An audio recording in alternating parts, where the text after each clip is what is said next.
What's going on, Geek Pit? Welcome to another episode of Geeking Out with the Metal Geek. I'm your host, the Metal Geek, and we're here for a amazing, exciting episode. We're going to be talking Linkin Park. We're going to talk about the new singer. We're going to talk about, but I'm not doing this alone. I have right now with me the man, the myth, the legendary. Let's welcome back to the show, Chris Rex. What's going on, everybody? It's Chris Rex here. How you doing, Metal Geek? Oh man, I'm right now chilling. Right now, I'm right now in sunny Florida. Right now, I'm spoiled by the beaches right now. So Let me tell you, when I moved to Florida, I moved to Florida a couple times when I was a teenager.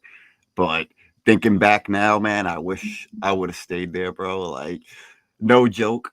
I love the weather. I had a nice house, pool in the backyard. Pool in the backyard, fucking with a hot tub. I mean, I was a straight A fucking student. like, my family moved back up to New York, but I love Florida, man. A lot of people hate on Florida. In a way, it is the cesspool of America. It is the ass of America. But I hate I'm not gonna say I hate where I live now. I live in Pennsylvania now, East Stroudsburg. I hate the cold. I am not a cold person, which is crazy because I'm from the Northeast. I hate the fucking cold. I have a hoodie on right now. is it freezing over there? The temperature's reading 75, but I don't believe it because I will not have a hoodie on in 75-degree weather. But no, man. I'm glad you kind of it's a huge step moving, man. Moving away from everything and everything you've kind of become accustomed to. I know what that's like because that's exactly what happened to me in 2020 when I moved up here. Like I literally came up here with a bag of clothes and a dog, and kind of had to start a whole new life for myself. And I think what that does, like to a person, is that kind of forces you to create that new life. It kind of forces. Like for me, if I would have stayed in New York, like I would have no intentions of having a driver because I never needed it. There were so many in New York that I had to completely myself from. So definitely is a big move, but I mean, I hope it's successful for you, and I hope you're enjoying it and you're happy because at the end of the day, that's what it's about is your happiness. Yeah, that's true. That is 100% true. It's just for me, getting adjusted is like the biggest thing right now because, like, I like for example, I walk outside and I'm like, geez, it's freaking hot outside, and then I'm like, I'm not used to this. I'm like, I'm used to like the cold weather as soon as I walk outside, but it's really an adjustment, and it's like I got no friends out here, so it's like I just got to make a whole bunch of new friends. That's just that's the hardest part right there, and now making connections, and then starting my new job. So, and that's another thing. 100%. I feel you, bro. I went through it, but it's like I said, it's a life-changing move, and you never know. It could be the best move you made in your life. It could be the best position you've put yourself in by, like I said, removing yourself from everything to now where it's like, okay, I have to make new friends now. I have to make new connections. I have to find a new job. And so I think for me personally, situations like that where most people would be like, oh damn, like I don't know what to do I don't know what to do here, or I'm kind of stuck. I see that as a situation of thriving, like being the underdog and like having everything against you is kind of like so natural, you know. And I think as New Yorkers, we kind of have this ability that no matter where we go, we're able to make connections, we're able to make friends, we're able to build that life, even if it's thousands of miles away. You have that New Yorker in you. You're a fucking New Yorker, especially in Florida. You're gonna have no problem, bro, making connections out there. No, No problem right now. And not only that, this show, I just want to get it clear. Geeking out with the Metal Geek. We're not just talking wrestling. We're talking anything that's on the mind. We're just shooting the shit. That's what That's the it. whole point of the Geeking Out the Metal Geek, and that's what I want to And I establish. like that you transition to that because with wrestling, yes, it's a niche audience. You know, if you're doing just a wrestling podcast, you kind of limit yourself into what you can and can't talk about. And I like that you kind of transition from kind of being more wrestling oriented to now you're doing top tens on movies and top tens on music, and even episode we're doing today where we're talking about the new Linkin Park. You know, like Exactly. and I'm gonna tell you, it's quite a hot topic right now. It is. It's such Social a hot media has topic. been going wild for the last couple weeks about it. Mhm. Um, with the new singer, and everyone has their opinion. We're gonna get into that, but I think I'd like to start off with our personal histories with Linkin Park, like Mhm. what Linkin Park meant to us, how we discovered Linkin Park, and kind of share that with the world. That's what I was just going to get delve into too. I really wanted to talk more of the history about it. And Yeah. now here's the first question I had for you. It's like, what was the first time you discovered Lincoln Park, and where were you? You know? I can tell you, I was in middle school. It must have been either sixth or seventh grade. That I'm not too sure about the time frame, but it's definitely sixth or seventh grade. My best friend Sean Kennedy, he was his family like were metalheads, rockers, bikers, like. And me, I was more of like a hip hop head. I grew up listening to Metallica and Guns N' Roses, AC/DC, you know, or what we consider classics now.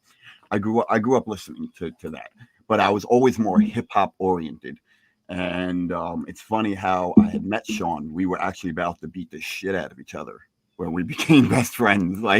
Um, but I wound up, you know, we would always hang out. I would always be over his house, and he had I remember when One Step Closer came out, when they released the video. I remember watching it on MTV, and that sound, the video, I remember it. Chester with the red hair, it was. I remember that, and Mike Shinoda with the big spikes. I remember that video, and I remember my friend Sean kind of introducing me to a little bit of Linkin Park. I remember in the Napster, LimeWire, Kaza era when music illegally. Um, I remember downloading One Step Closer and In the End, because those were the two singles off the Hybrid Theory album. Was one of the names is spelled Lincoln, like Abe Lincoln, and the other one was like LinkedIn Park, like that. It was like Lincoln Park, but Yeah. like LinkedIn. And I always found that funny about the back in the day with downloading music and shit. But my friend Sean had introduced me, and like instantly, like I became a huge fan. Even to the point, you remember when MTV had that show Made, Yes. where they would like kind of make you look like, you know, whatever artist or whatever was out there. Me and him had actually signed up for that at like 14 years old. We were so like hell bent that we could pull that off. I don't know what the fuck I was thinking. No, like I became a huge fan, and they become very instrumental in my teenage years and my coming of age. Like I I I now in hindsight can say, like, back when I was a teenager, I did have some mental health issues. That obviously back then it wasn't something that was really talked about. It wasn't something, you know. And I felt Linkin Park was kind of always that escape for me. Their songs, the just the hardness of it, but how they can have such like a hard guitar riff and these fucking hard ass drums, but Chester could sing the softest lyrics to them. You forgot the And DJ scratching too. oh, bro, Mr. That was Hans.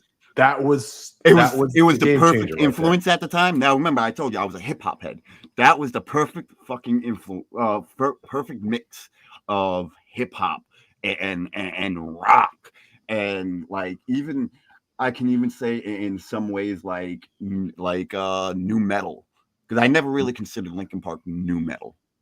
Hmm. I considered them like rock, because Yeah. there is, to me, there is a difference between metal, new metal, rock, and there are differences, but they spoke to me at a time when, I think at that time we're all lost. We're all trying to find ourselves, and as a kid, that I wouldn't say I was always bullied. There was some bullying, and Linkin Park was my escape for that.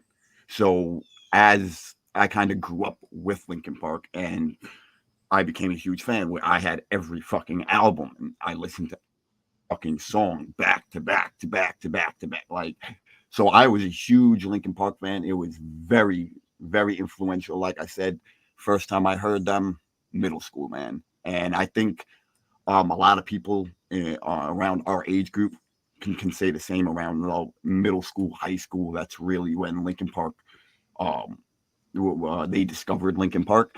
Hmm. And I think the same way that it affected me Hmm. is the same way it affected a lot of people, that they found themselves in this music. So the first time I discovered Linkin Park, I would have to say I may be in the car and I was listening. I was listening. I was like, I hear this music on the radio. I don't know if you're familiar with K Rock or you remember K Fuck Rock. yeah, bro. K Rock back in the day on New York's radio station right there, New York That City. hell yeah, bro. That was the rock radio station. We don't That was got the that no metal more. station right there. You know, that the metal station. And they used to play Korn, Limp Bizkit, Metallica, everything they used to play. And so I used to hear this. I heard this song. I'm like, what song is this? I used to hear, "Shut up when I'm talking to you." Shut up. And I'm like, what is For me, this? And think about it though. Well, what, teenagers around then? yeah, Like, and hearing someone on a mic screaming as loudly as they can, "Shut up! What up?" Like, what fuck? yeah. That's teenage angst. It's ridiculous, you know. And so then I go to my local record store because record stores were a thing back then, and they were giving out free cassette tapes of Linkin Park, and I just popped it in. So and that's my first discovery of hearing Linkin Park. Bro, and I think everyone kind of has that similar story. It was, they heard One Step Closer, because I think that was everybody's introduction to Linkin Park, was One Step Closer, and like you said, "Shut up! What I'm talking to you!" Like, and then it's just "Shut up! Yeah, Shut up!" And it's like, who? What? That spoke to me. And then yeah. in the end, those lyrics, like The I've lyrics are always, powerful. being a hip hop, always more into the lyrics and what is being said. And when you listen to in the end, man, there's just, I think, the instruments, the instrumental to it, the actual music to it, um it just fits so perfectly with the lyrics, because it was hard, but at the same time, when you think about it, it's kind of an emotional song. Hmm. It's talking about failure. It's talking about trying and real and feeling like you're never going to succeed. You're never going to get over this. Hmm. And again, that's another one of those songs that as a teenager you listen to and you listen to and you listen to. Um, I guarantee any Linkin Park fan knows that whole song word for word. Yeah. Um, so they're our introduction to them and their introduction to us, what was or what they introduced us, was a Hybrid Theory Hybrid Theory is a great LP, album. which Great. top to bottom is a great fucking album. I'll tell you one of my favorite albums that they did though, Reanimation. Reanimation was one of your favorites. It was one of my favorites because they took the Hybrid Theory LP and remixed every song, but not just a cheap remix. You had Aaron Lewis on there Mhm, from Stained. You had what's his name from fucking Corn on there. mhm. You had these at the time very unknown rappers rapping on, and then it was really like main high voltage. Even though it was a remix of the original High Voltage, we heard High Voltage. We heard My December. So now it's like, which those the demo tracks when they were still recording as Zero. So that Reanimation album, if you remember the music videos to the Reanimation album, were like Yeah. Transformers. Like it was so fucking. I love the Reanimation album because to me it was a rock mixtape. It Mhm, was a new metal mixtape, and it wasn't just Linkin Park. And that's what I mhm. loved about it. When I heard Aaron Lewis opening up, I'm crawling in my skin, and hearing him, I was like, whew, that shit spoke to me. Reanimation was definitely one of my favorite albums just because of the creativity, and the production on it. What was one of your another one of your favorite albums? My favorite album, I loved Hybrid Theory because that was my introduction, but I think they killed it with Meteora. I think Meteora is one of my absolute favorite albums right there. In the end, it doesn't even matter. Such a great song, you know. With Meteora. When Meteora came out, I would say that was the height of my love for Linkin Park. Hmm. Um, and again, I think I was eighth grade maybe Hmm. when that came out. Eighth grade, maybe ninth grade.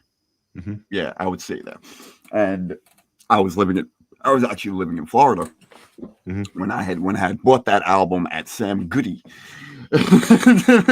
Yes, What? people. We used to have stores Sam that Goody, sold my these God. things called CDs and records and cassette tapes. Lance had said previously, we actually used to go into stores and physically buy music. I know, what a fucking crazy idea. And they were not 99 cents a song. You bought an album for $14. Yeah. um, but Meteora, they had Numb. Is another that I feel like so fucking hard with the actual music, but the lyrics were so soft and meaningful. And let's not forget about Chester's fucking voice.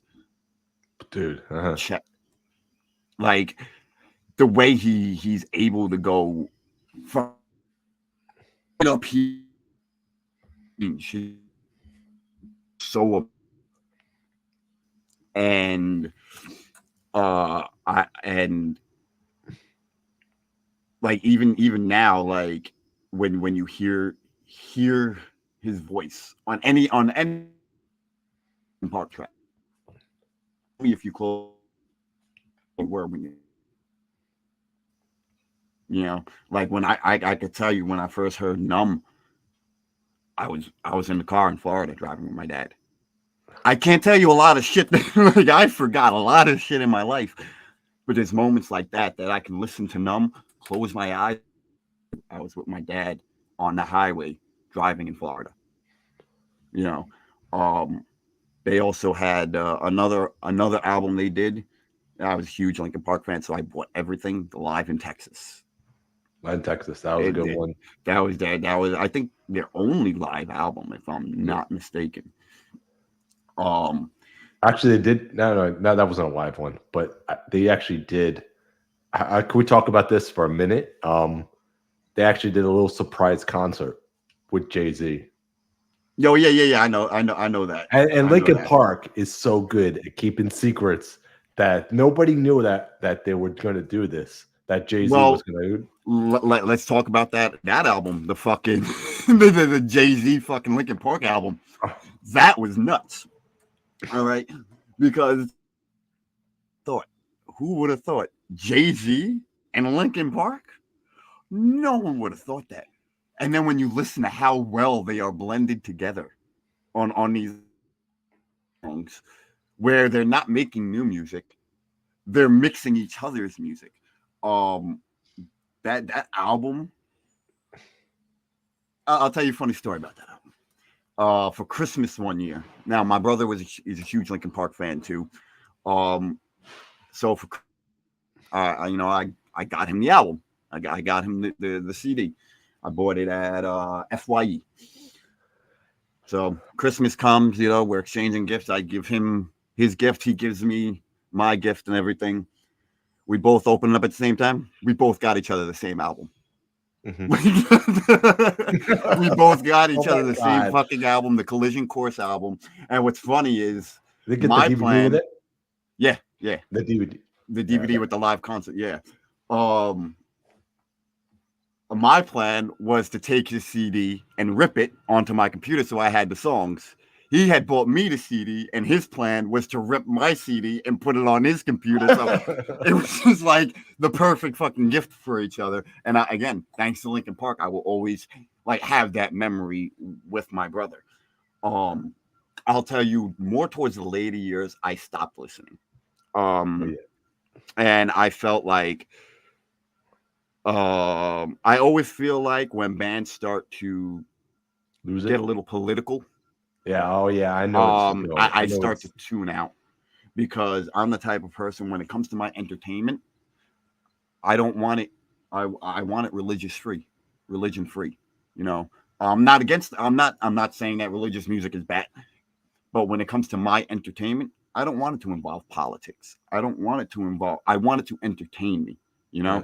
know, um, and it when I think you kind of go that political route, for me, it's kind of a turn off. It So kind of lost me too. I stopped listening more towards when they started doing more activist stuff, and not saying there's anything wrong with that, but it's kind of like The music changed.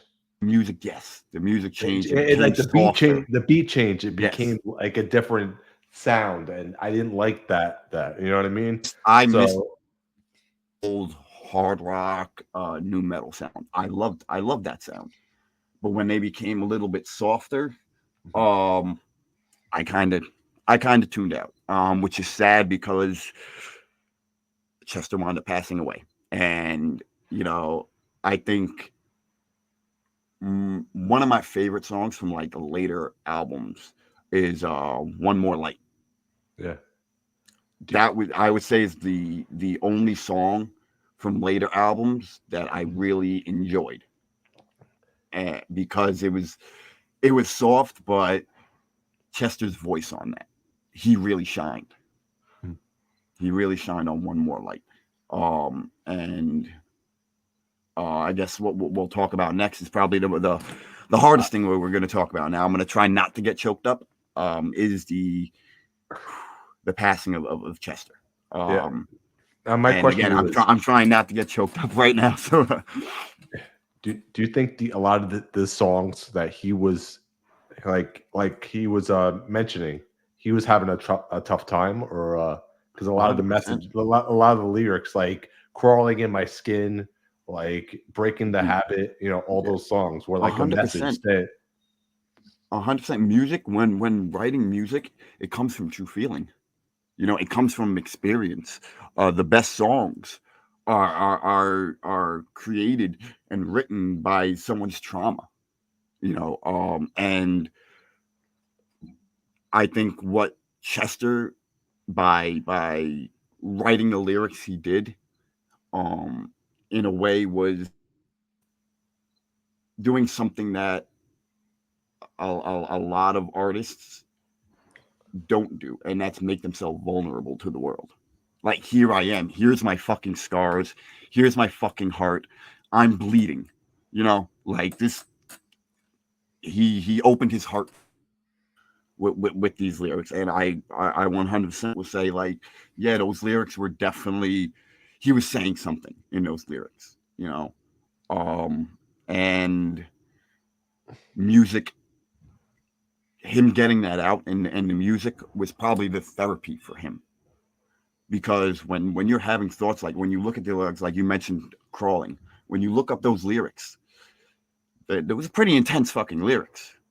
And those aren't thoughts you want to keep trapped. Those aren't thoughts that you want to hold inside, because that's what fucking breaks you. Like, you have to let it out. And luckily for Chester, he was able to find that through music, through Linkin Park, is that he can write these lyrics and not only write them for himself and get them out, but to people like me and you and all their fans, that, hey, I feel the same fucking way as you, and it's okay, because we're human. This is how the fuck we feel. And I think his lyrics were very telling about his life, that often we as fans and we as listeners, and people who are entertained by the music, we kind of lose sight of the actual deep meaning behind the lyrics. Like we say, fucking One Step Closer, In the End, Crawling, Numb. Oh, those are our fucking favorite songs. We know those lyrics heart by heart. But when you really deep dive into those lyrics, man, they're He was saying, suffering. He was suffering. yes, Lester was yes. suffering. And we kind of, like, yes, it was created for us, but he was like you said, he was suffering inside. And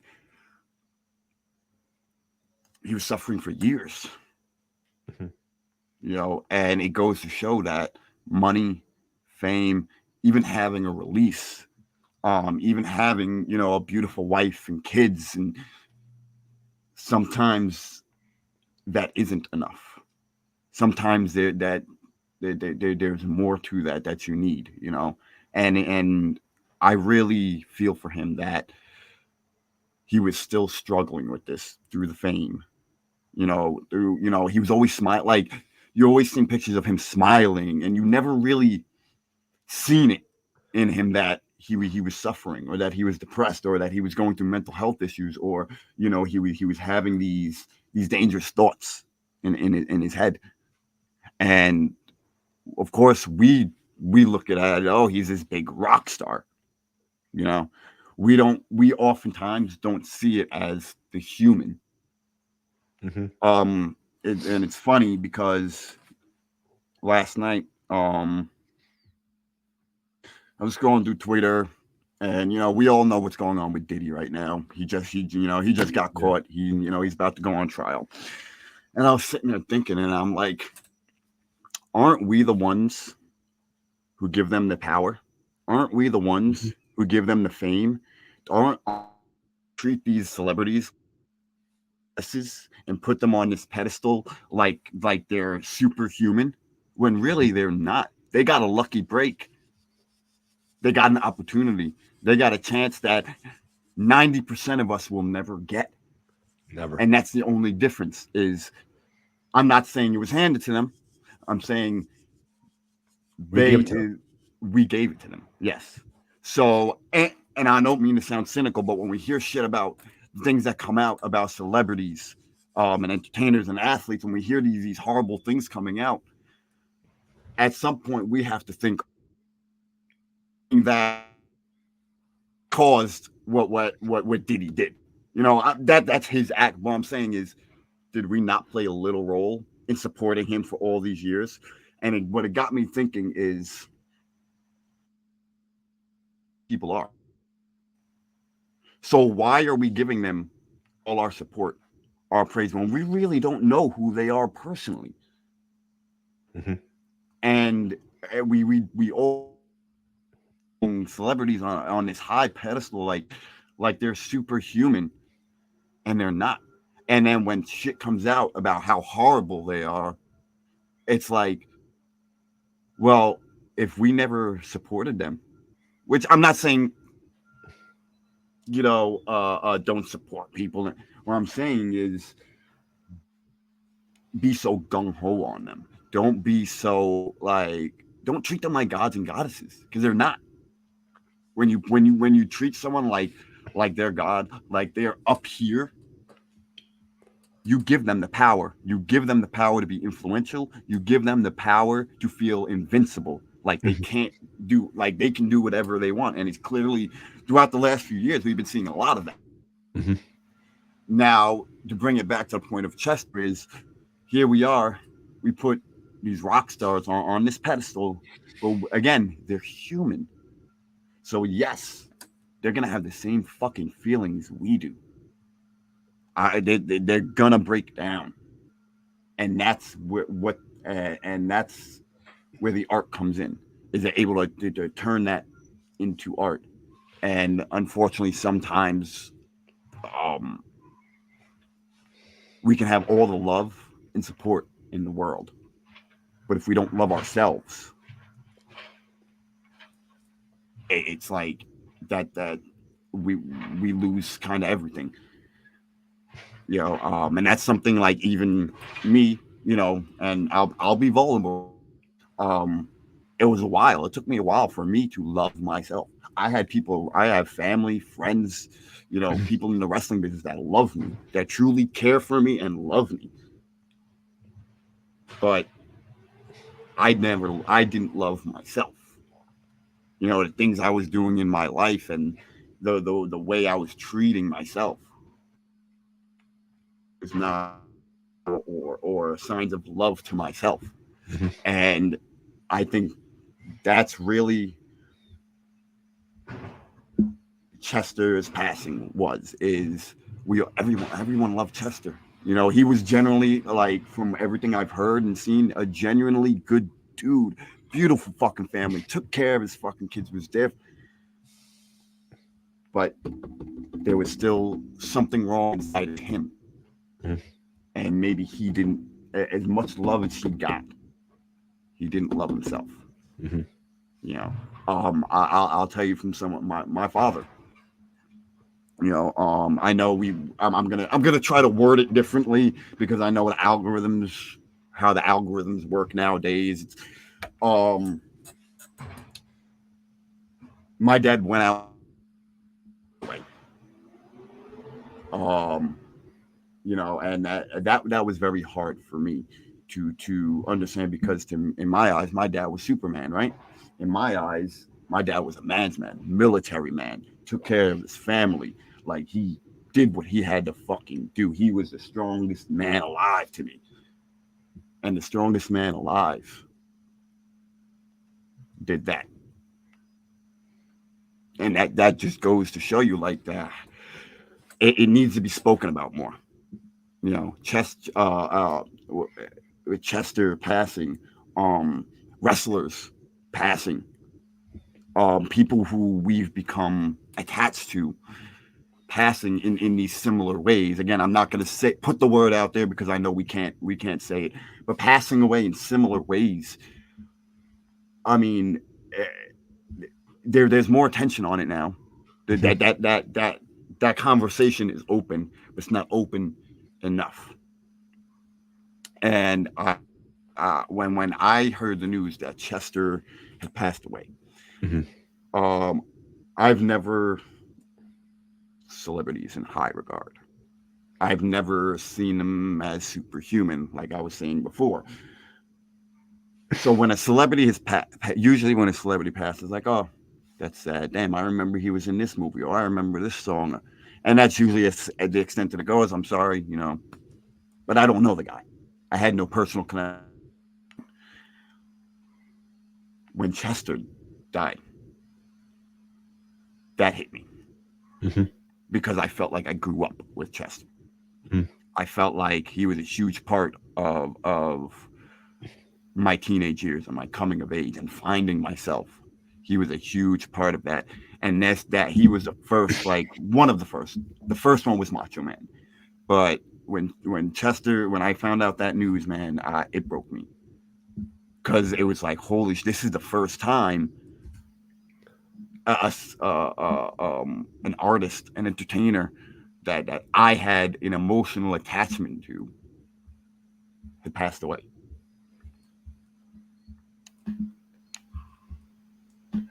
Man, it's tough, you know. Yeah, yeah, it is. It is. and I'm pretty sure you were affected the same way, because from just this conversation that we've had so far, it's like just this conversation we've had so far, I've seen like the similarities in how we discovered him and what Lincoln Park, and the emotions they made us feel. Mhm. So I'm sure when you heard the news, it was a shock to you. It was a punch in the gut. Yeah. It was definitely a shock because I'm like, no, it can't be. You know what I mean? And I was like, fuck, man. Yeah. And it's crazy because you hear what happened, and then you hear about how, oh, he was such a happy guy and he was always smiling, and it's like sometimes those are the biggest signs. Mhm. The people that are never seem sad, Mhm.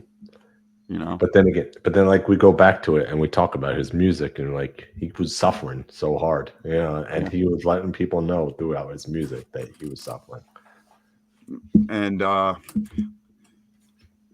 I believe Linkin Park's last performance was 2017. I believe it was in 2017. Mhm. Was their last like live performance. And here we are. We shift to 2024. We get the news that Linkin Park is coming back, and they have a new lead singer in I was place. supposed to see him at Barkley actually right before he passed away. Oh wow, damn, Yeah. shit, So man. I had tickets and everything, and I was supposed to go, and then they canceled it. So So this month they had their first performance. Hold on. yeah, if we So could early, talk about surprises, like we talked about the Jay-Z thing, before we get into that. They actually had fans sign waivers before attending the concert that they were not allowed to talk about it at all. That it was a concert at all. oh wow, I Yeah, didn't so know that. they were all selected to go to the concert, but they had to sign a waiver said no, we can't talk about this. And this was the biggest surprise for me was that I thought they were just going to announce a new singer and that was going to be an online thing or whatever. Linkin Park actually put out a full concert Yeah, online, yep, and which and was the that biggest that's shock that. with the new singer. Yep, and And now we're gonna get into that controversy now. We're gonna get into that now. Um, so it's announced that they have a new singer. It's Emily Armstrong. Which I like that they went with a female singer route. Mhm. Now I know once that news broke that they have a new singer, um, social media went wild. The media went wild, and went wild. Now, before we actually talk about the concert, let's talk about the things people are saying. Oh my God, how can you do this to Chester and his family? Um, Too, it's actually a close friend of mine, which I kind of got into a little argument over, said, how dare they let have someone else sing Chester's songs? And there's more comments of things to that nature, and I just want to speak on that for a second. One, how could they do this to Chester and his family? I think they're honoring Chester by Mhm. still continuing to sing his songs. I think it would be disrespectful to just stow those songs away and never hear them again. I think that would be disrespectful to Chester and the family. I think that would be way more disrespectful. Two, how could they let someone else sing Chester's songs? This is where I'm going to get a little cynical. Music business. Chester does not own those songs.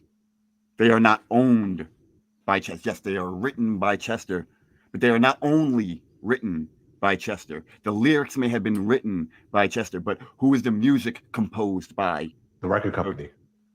No, the music is composed by the other bands. Yeah. Who owns the music? The record company owns the music. Chester does not, and I'm not saying this to be an asshole. It's just a fact. It's how the music business works.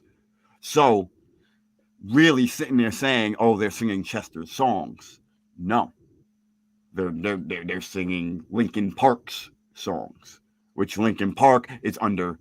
Well, I don't know if they're still under Warner Brothers. I'm not sure if they're still under Warner Brothers yet, though. But so when I hear comments like that, I'm like, I get the emotional attachment.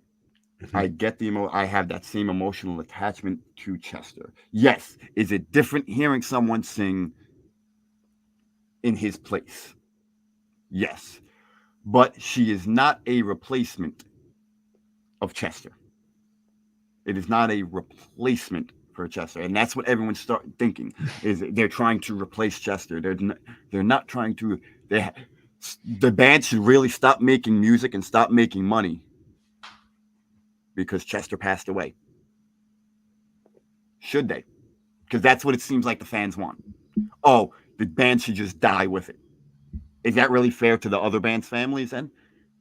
They should go create a new band and start from scratch all over again. Mike and Mr. Hahn should start all over again just to please fans and give them a new name. Does that really logically make sense? Some people say that they shouldn't even call themselves Linkin Park. It should be called Linkin Park and Company, because that would honor Chester as well. Because you have Grateful Dead, Jerry Garcia, who have passed on, and the other band members still want to make music, and they have John Mayer with Dead and Company, so they could have done a similar approach to that. But why should they have to? Because fans are telling them to? Because a group. Remember, we seem to think of just America. Think about worldwide. Mm-hmm. Okay, who still want to hear these songs, love these songs. Okay, now think about it this way. Okay, they go that idea. They change the name of the band. You see Mike Shinoda and Mr. Hahn in a band. What do you automatically think? Linkin Park. But Linkin Park and Company. Because you could. I think that's a fucking stupid name. And Linkin Park. Does Chester and his family own the name Linkin Park? No. Were they always Linkin Park? No. They were Zero with an X. They were Zero with an X. Then they became Linkin Park. Well, I think they were Zero, then Hybrid Theory, then they became Linkin Park. Don't quote me on that. But I just think it's it's so stupid to sit there and to dictate what the future of this band is. Yes, we support them. Yes, music, we buy their albums. Yes, but we are not everything about the band. Okay, if fans stop listening to Linkin Park, do you think it really fucking matters what 10 people fucking think? What 20 people fucking think? No, it doesn't. I'm perfectly fine. Linkin Park. Look at Metallica. Should Metallica have stopped being Metallica? When Cliff passed away. Yeah. Should they? So by that logic that we're talking about right here, Metallica, right then and there, should have stopped being Metallica. No. Right? Because because he died. So that the name should die with him. But they'd still honor Cliff though in his songs, you know? Are they not doing the same with Chester? Yes, they are. It's another guy playing his songs. In tribute. By this logic that a lot of these haters and negative opinions on it, a lot of them like cover songs. or I'd never listen to a cover song, or I'd never liked a cover song. Half day is resampled and covered. Half the music out there today is resampled and covered, and I must say a shitty version at that. Be any cover bands, songs, all right, or anything like that. If you're going to use logic in one area, it has to apply to all areas. You can't pick and choose where the logic applies to. So if you're saying, if they're saying in their logic, oh, because Chester died, they should change play those songs. Okay, so what you're saying is that there should be no cover bands. There should never be any covered or resampled songs. Hip hop is based off of sampling. So by that right, you're saying that all these hip hop artists can't sample anymore because it's not their music. They didn't originally write it. It's not theirs to perform, right? You can't They're apply honoring they're honoring the band or the cover song that they're doing. Okay, is Linkin Park doing the same exact thing? Think about it. Take away the fucking name. They're doing cover songs. Exactly. What is the difference? They're honoring Chester. Mm-hmm. If some fucking teenage girl went on TikTok and started singing Chester's songs with an amazing voice, everyone would fucking give her 1 million views and praise her. Am I wrong? They're doing the same thing. They're doing the same fucking thing. But because everyone cannot, and this is the problem with the world, is people cannot take emotional attachment, sentimental feeling away from things. They can't go into business decisions and leave their heart at the door and leave their emotions at the door. They can't do that. And you have to do that. Because I'll tell you, as cynical as this sounds, let me tell you what sentimental value has. The value of sentimental value. No value. Sentimental value. It may have value to you, but that doesn't mean what is sentimental to you is valuable to me. Mm-hmm. Therefore, the value is determined by the person who has the emotional attachment to it. If you do to it, then you can go in with a clear and open mind and think logically. And that's what I did with this performance. I know Chester's gone. I know Chester passed away. I know it's sad. I know it's not going to be his voice. So why are people expecting it to be? Why are they expecting it to sound like Chester? It's not. It's not even a man. It's a female. So it's not going to sound like Chester. And can we talk about the new singer as well? Because this is going to be the most controversial topic we're going to definitely. Well, that's what I've been talking about. Is this whole thing with the singer, not the band? It's most of the heat goes on the singer for singing these songs, and it doesn't sound like Chester, and it's a new feel, and that's the fucking point. Do you want them to dig up fucking Chester's body and put him on stage with a fucking AI voice box? Will that make you guys happy? It's not Chester, but the thing is, when I first heard the concert, I'm like, she doesn't sound that bad at all. She doesn't. She doesn't. She sounds amazing. And when I'm like, she doesn't get the hate that she deserves. No, like, she doesn't get this love. They're like, oh, she's losing her voice already. Any little nitpick thing that they could think of, she's like, she's losing it. She can't sound all right. Let me break it down for you, because the beginning of the concert, of the first concert they did, the pop-up concert that they did with the live stream, I'll be honest, it wasn't that great. It wasn't like, when I listened to the first couple songs, I was like, all right. But I in my mind, as I'm listening to these songs and starting to get this kind of negative opinion of, okay, I don't know how I feel about this, I'm also keeping it in my mind. This is the first time she's performing these songs live in front of an audience. First time. 2, she's doing the best she can with the amount of pressure that is on her because of Chester, because of the fans who are so emotionally attached to Chester. There is more pressure on her. Her voice is crackling. Anyone saying that has never been on stage or performed in front of a fucking live audience. Shit happens. Fuck ups happen. I have more respect for Emily Armstrong going on that stage and doing what she did, okay, to the best of her abilities with all the pressure and all the negativity that gets thrown at her. I have so much more respect for her for doing, because I know what it's like to perform in front of a fucking live audience and have everybody criticizing you. I know what that's like. Yes, it's two different things. I'm not on stage singing, okay, but it's a performance trying to get that crowd to like you, know you, that has already this preconceived thought about you. That takes fucking balls, and I think that in itself deserves respect. Because here's the thing: remember, she was chosen for that role. She was chosen for that role. Mm-hmm.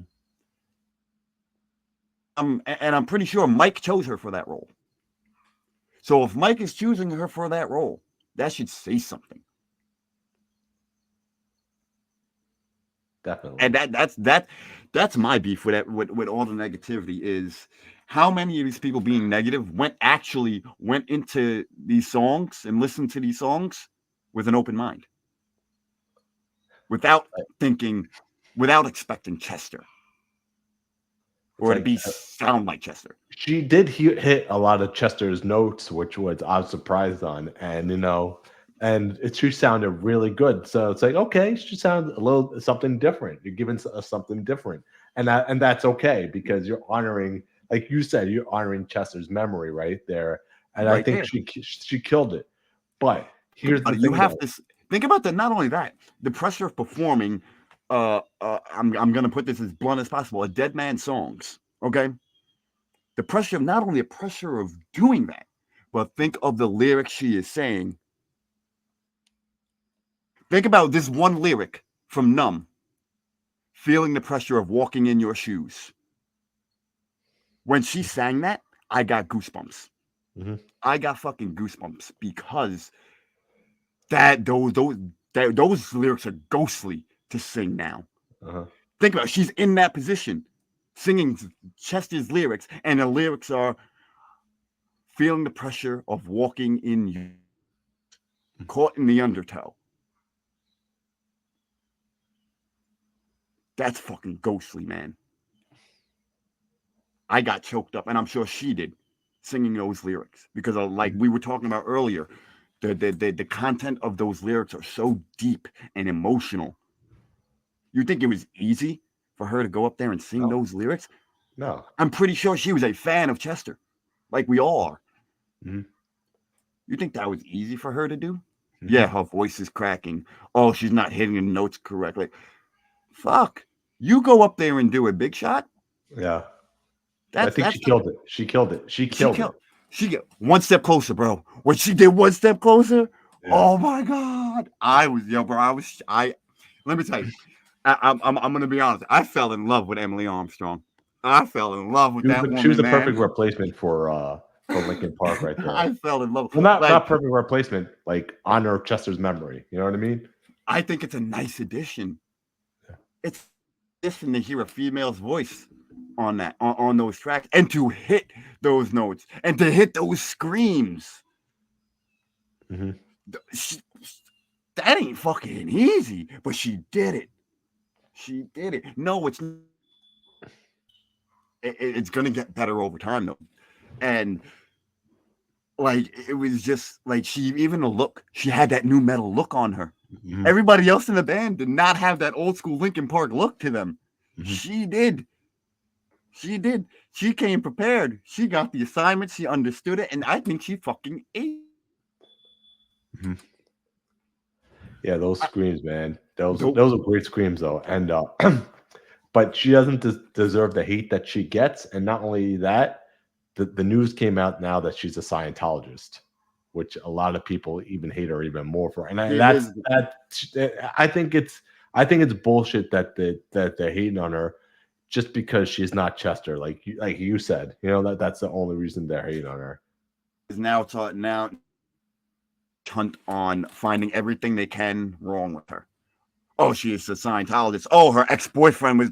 Oh, her ex-boyfriend supported this. And she's Well, a female. I'm like, how many female metal singers are there? There's Lizzie Hale. There's Maria Brink. That you're not hating on them, are you? no, no, you don't. But again, it's that emotional attachment. I think everybody needs to let go of. I think the whole world is way too fucking emotional. Like, I think that's what the problem is everyone is just way too emotional. My feelings, my feelings, my feelings, my feelings, my feelings. I'm sorry. I grew up in a very hard way. Not saying I had a very hard life. Mhm. I grew up from a military man where 6 o'clock was 5:59, not 6 o'clock, not 6:01. You were up at 5:59 if you had to be up at 6. All right. I grew up taught that the world doesn't have to accept you, and they're not going to. And they don't have to accept you. They don't have to like you. Your feelings don't matter to everybody. That as cynical as that sounds, that's how I was raised, and that's why I have the strengths that I do now, and I can talk the way I do now because of those values that my dad instilled in me. That yes, is that really shit that a kid should be hearing? No, but you know, it prepared me for the fucking real world when I'm not with mommy and daddy anymore, and I'm not fucking coddled, and I'm not. No. When I get out in that real world, my boss doesn't give a fuck about my feelings. All he gives a fuck about is that I work my hours. Mhm. Okay. The world does not we've become this sense of entitlement Mhm. that because I have an opinion, everybody needs to hear it.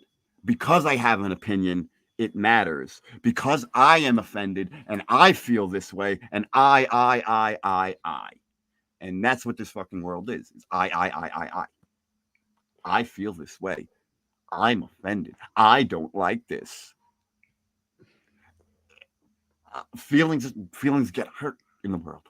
Feelings get fucking hurt in the world, Mhm. and I think the world needs to become a little bit more harder, a little bit more cynical, become a little bit more of an asshole. Mhm. Like you mean with the whole like everybody's always offended by something. You can't say this and you can't say that and you can't say, and it's like, at what point does it? At what point do we realize we're living in a bubble? And everyone wants to talk about, oh, they're so hurt that Emily Armstrong is the lead singer now. They're so hurt. But think about the shit saying. You're hurt because of this emotional attachment, but you're saying hurtful things about another human being. Yourself there. You're being a fucking hip.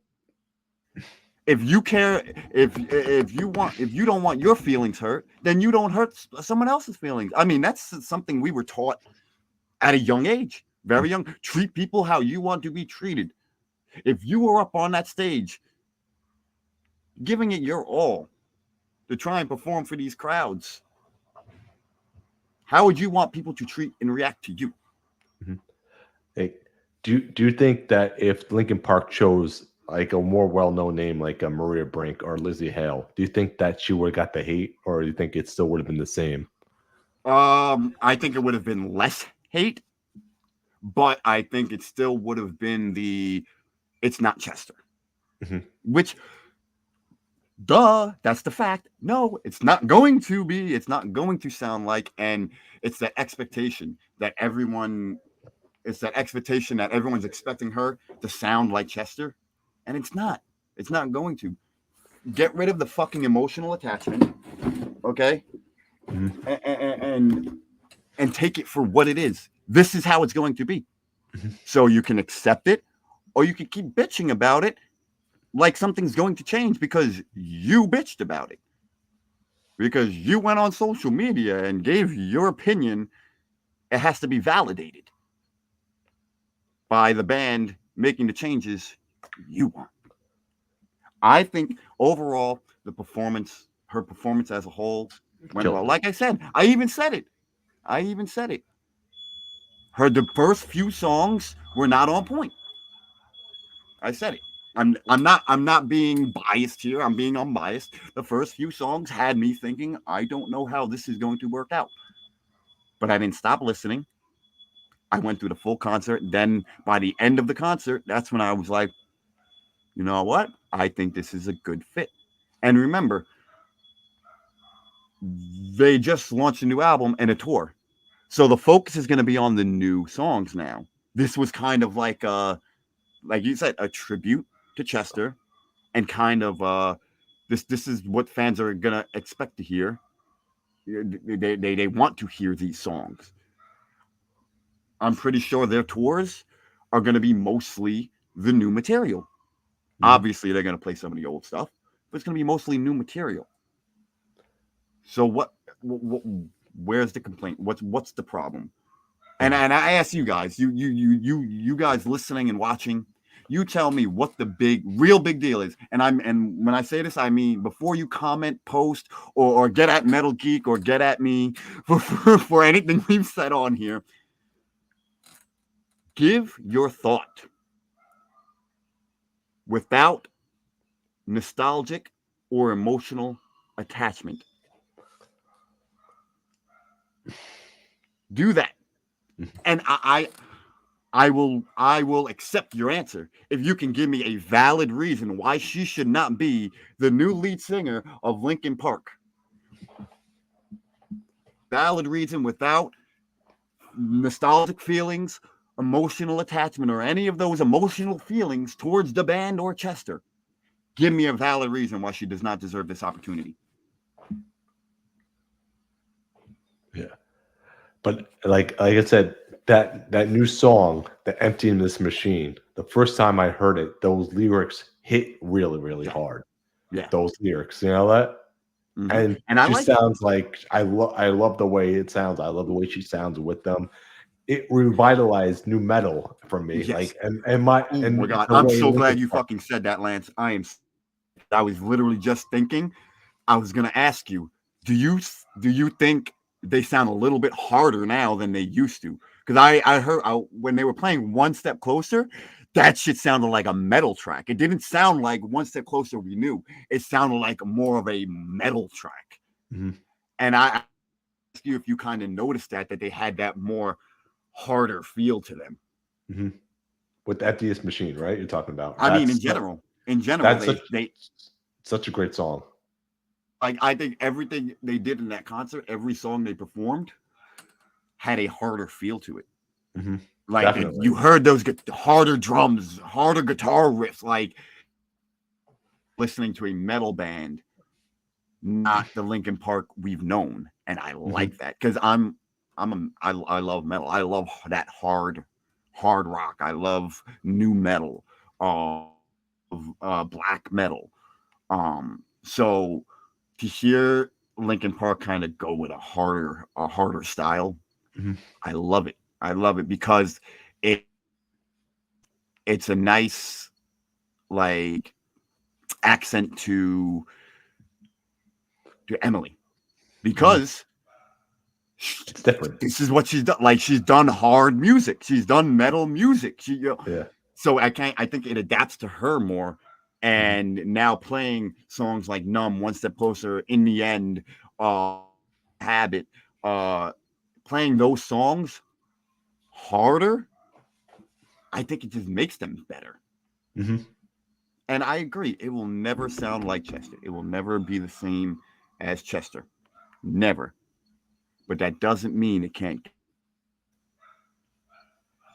Can continue his legacy, exactly, you know? You can't continue the legacy, but you can create a. I absolutely I, love this. I love the sound of Emptiness Machine. I'm just so excited to see what they come up with next and then yeah, next rest of the album. You know, and I I like just how they're paying tribute to the with From Zero. The original name of the band was Zero. Mhm. Uh-huh. So idol is kind of a tribute to that. Uh-huh. In my way, it's kind of like tying up loose ends to start the new legacy. Yeah. But No, what were you saying? no, it's just about to say. No, continue what you're saying because I'm just gonna go into another topic. So No, I was just gonna just reiterate that, like, give the girl a chance. All right, listen to the new music. All right, you don't want her to hear let's sing Chester songs. I'm they're not gonna re-record those songs. I'm pretty sure they're not. They're gonna perform them live, but I don't think we'll ever have, an in the end actual studio recording with no, Eddie. I don't think no. they'll do that. Okay, give it a chance. Give it a fucking chance. Everybody go in with an open mind. Give her a fucking chance. Listen to the new music, and if you don't like the way Linkin Park's going now, just don't listen and don't say anything. Like, it's that simple. You know how many things I see on social media that I don't like? I don't. I just don't say anything because you know what? If I don't like it, I don't pay mind to it. AEW. I don't really watch AEW, but I don't shit on AEW either because I pay no mind. If I have a problem with something, if I don't like something, I don't give my attention to it. It's like when people say, "Oh, I don't care," but they keep talking about the subject they don't care about. No, you obviously do care about it if you want to keep talking about it. Uh-huh. So it's like, oh, I don't like Lincoln. You must like them if you keep talking about them. You don't talk about someone you don't like that often. Yeah, exactly. I was just about to say also that, and then the news came out recently about Chester's son saying some comments that, like, he said that it's a disgrace to have to replace him and stuff like that. And what are your feelings on that? Same feeling as any other human saying it. Just because you're his son doesn't mean I see you in any different light. Yes, I understand that's your father. But would you rather your father's songs never be sung again? I want to hear him, and I know I'm just so happy that they're back. In my opinion, so Exactly. happy because now we're gonna get new music, and the way they sound, it's just a different sound, and I just love it. Like, I think she's a great addition to Linkin Park, to be She honest with is. you. And I think Chester's son, um, maybe he's just saying shit for attention. Mhm. Because that's the thing to do now. There's a hot topic out. You give your opinion. Boom. You're on TMZ and you're on this and you're on that and you're trending and you're going viral.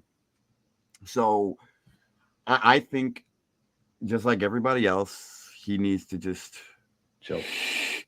like they say in the wrestling business, keep your mouth closed and your ears open. Because this is a thought that just came to me. New metal is What if it revitalized. was what if Chester's son was chosen? Would they be saying the same thing? Would they be saying, "Oh, it's not Chester. It doesn't sound like Chester"? No, they'd say, "Oh, it's a tribute to his father," right?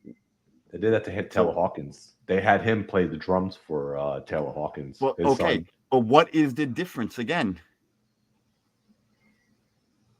The, because he has that emotional attachment, Mhm. and that's what the problem is the emotional attachment. It's okay to have emotional attachment, Mhm. but at some point you have to let go. You have to think about emotional attachments as being like as you being a hoarder. Okay, think about it like that. You're a hoarder of emotional attachments. You have to let go. Eventually, you have to let go of these things as much as they may mean to you. You have to let go. Mhm. It's go, and you see it on that show TLC's Hoarders or whatever fucking channel it's on. Yeah. I see it all the time where it's like you get these people who you can't touch a piece of paper in their house because back in 1979 they remember what, and it's like it's time to let go. Okay, Yes, back in fucking, I remember back in 2003 when I first heard fucking Linkin Park, or 2002 when I first heard fucking Linkin Park. I remember that too. I can put myself in front of my computer downloading One Step Closer. I downloaded the whole entire album. But guess what? I can let go of that. I can let go of that because yes, as much as that may mean to me, in the world, in the full spectrum of everything, it doesn't mean shit. It doesn't. No. It doesn't. All right. If it's not affecting our lives, what does it matter? Mm-hmm. Is Emily Armstrong affecting our lives? No, it doesn't affect me at all. It doesn't. It's one. It's not taking food out of my stomach. It's not taking the roof away from the roof over my head away. Okay. It's not taking money out my pocket. Mm. Okay. So and mental health. And if there is anybody out there who is letting this affect their mental health, I think there's a bigger problem there. Yeah, I think so too, man. I think there's a bigger problem I just there. think, Okay. to be honest, with the return, well, Korn just is touring now this year. Yeah, I heard that. And then Limp Bizkit making a comeback. I'm like, what is going on now? Linkin Park, and I'm Can I tell you what's going on? What? The music industry is shit now. That's what's going on. Look at all the canceled ticket sales. Look at all the canceled ticket sales from rappers now that can't sell out shows. But 50 Cent can do a fucking 15, 20-year anniversary of Get Rich Die Trying and sells out every fucking show.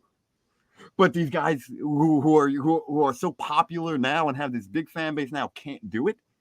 It's because music is shit. The music industry is fucking shit. The content, the music they are putting out is repetitive bullshit. And it's clearly showing. That's what the fucking problem is. When Korn has to come back and do a world tour, okay, when Metallica has to keep doing world tours, okay, when Limp Bizkit has to fucking come out of the fucking woodwork, okay, in 2024. Jeez, man.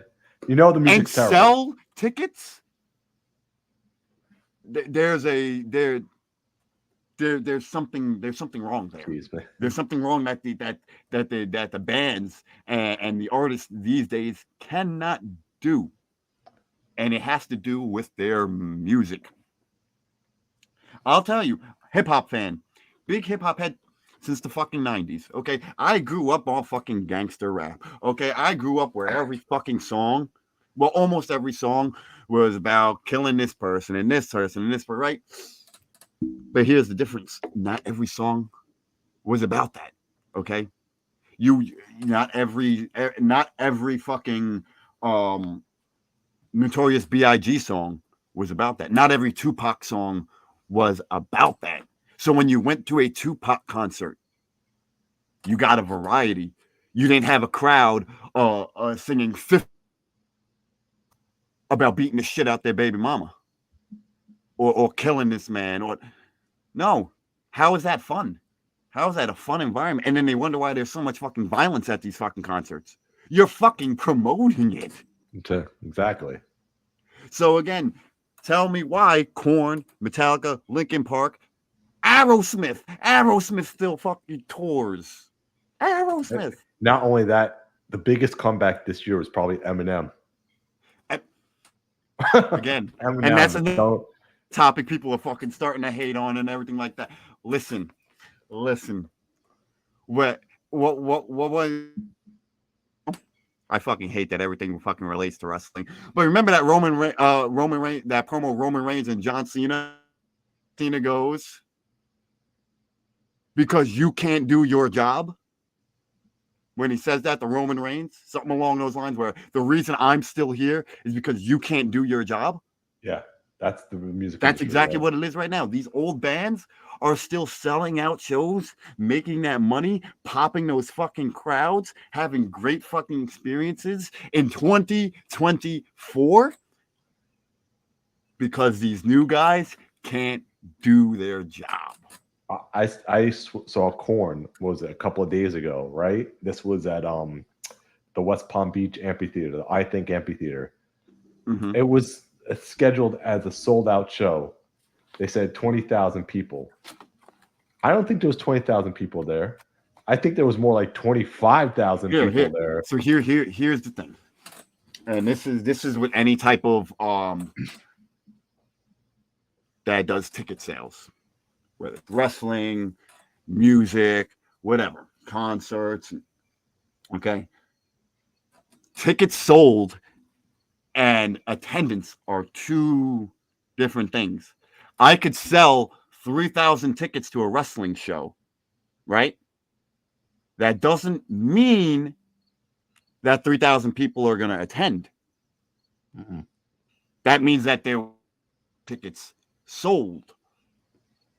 Okay. Now, whether that means I bought them and gave them away, I bought 100 of them and gave them to 100 of my friends, blah, blah, blah. Ticket sales and attendance, they're, they're, they're really almost never going to match up because you also have to remember, No, I said more okay, people showed up. More no, people showed. you have to remember, this is exactly what I'm getting. Let's say mm, they sold 3,000 tickets, right? But the attendance was 5,000. You have to remember A&Rs, record labels, sponsors, all they ain't paying. Those aren't paid tickets. Those are comp tickets outside of the attendance. Mhm. So ticket sales and attendance, it's always going to be a weird end. And Mhm. then you have to also understand some people may buy tickets and then something comes up where they can't make the show. You know, I'm not saying 1,000 people do that, but like you said, it seemed like there was way more people there. There probably were more people there. They probably did sell, let's say 3,000 tickets. They probably did, but there was probably 4,000 or 5,000 people there. Mhm. So, but it goes again. It goes to show these new guys are able to fucking do it. Sexy Red had to cancel because of low ticket sales. Trust me, I know about canceling shows I don't know because who of low Sexy ticket Red sales. is. Okay, Sexy Red is this rapper Mhm. um that talks about, like, literally her songs are all about getting fucked and fucking and yeah, great for your daughter to fucking listen to, by the way. But no, she has a big following, very popular. She was on NXT, like she's very popular on like, I try to stay close to the hip hop community, even though I'm a little bit out of touch. She had to cancel tour dates because of low ticket sales. Meanwhile, 50 Cent a couple months ago did a whole like stadium tour, sold out. Sold out. And all the songs that were performed were from an album from like 15 years ago, from his first album. Something's What's that wrong. telling you? What is Something's that wrong telling with you? the music industry right now. Something's wrong. It's listening. All right, listening to a song in your car is one thing, but just because you listen to that song or you like that song does not mean you're going to go to a concert. No. You know, like there was a bunch of songs on my playlist on Apple Music that uh I like the song, but when I go see the band live, no, it's not because there's not enough music of them for me to pay $200 to go see them. When there's something wrong with the music industry where if you're not putting out enough songs to where people would attend a concert, Mhm. that you're not making good enough music. Yeah. You're not. Like even with the Linkin Park, this new Linkin Park concert, Do you see the people that showed up for that? Yeah, exactly. Sold out.